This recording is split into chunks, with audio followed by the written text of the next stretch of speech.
ఏది అయినా ట్రై చెయ్యి ఆచి చికెన్ మసాలా. ఆచి చికెన్ మసాలా.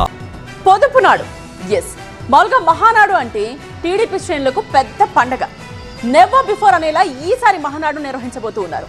తెలుగుదేశం చరిత్రలోనే ఇది వెరీ వెరీ స్పెషల్ పొదుపు మహానాడు.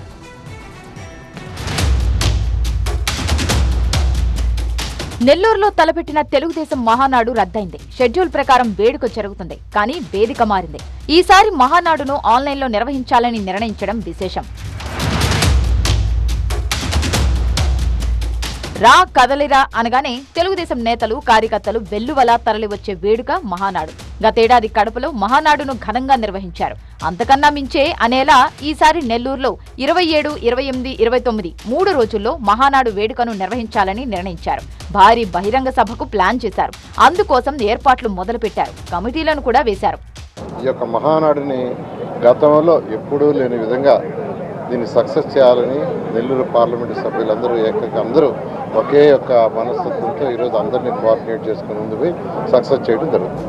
ఆ విధంగా అన్ని ఏర్పాట్లు మొదలయ్యాయి. కానీ పొదుపు పిలుపుతో వేదిక మారింది. ఈసారి నెల్లూరులో కాకుండా మంగళగిరి టీడీపీ కేంద్ర కార్యాలయంలోనే మహానాడును నిర్వహించాలని నిర్ణయించారు.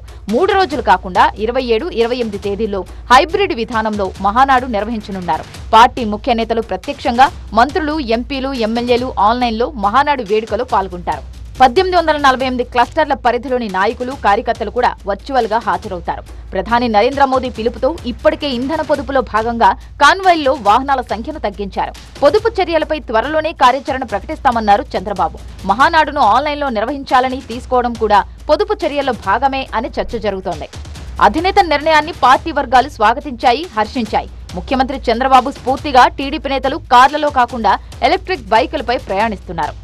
రాష్ట్ర ముఖ్యమంత్రి చంద్రబాబు నాయుడు గారి సూచనల మేరకి ఇంధన పొదుపు చర్యల్లో భాగంగా ఆ యొక్క భారీ ర్యాలీని రద్దు చేయడమే కాకుండా బైక్ మీద ఒక్కడే ఒంటరిగా రావడం జరిగింది.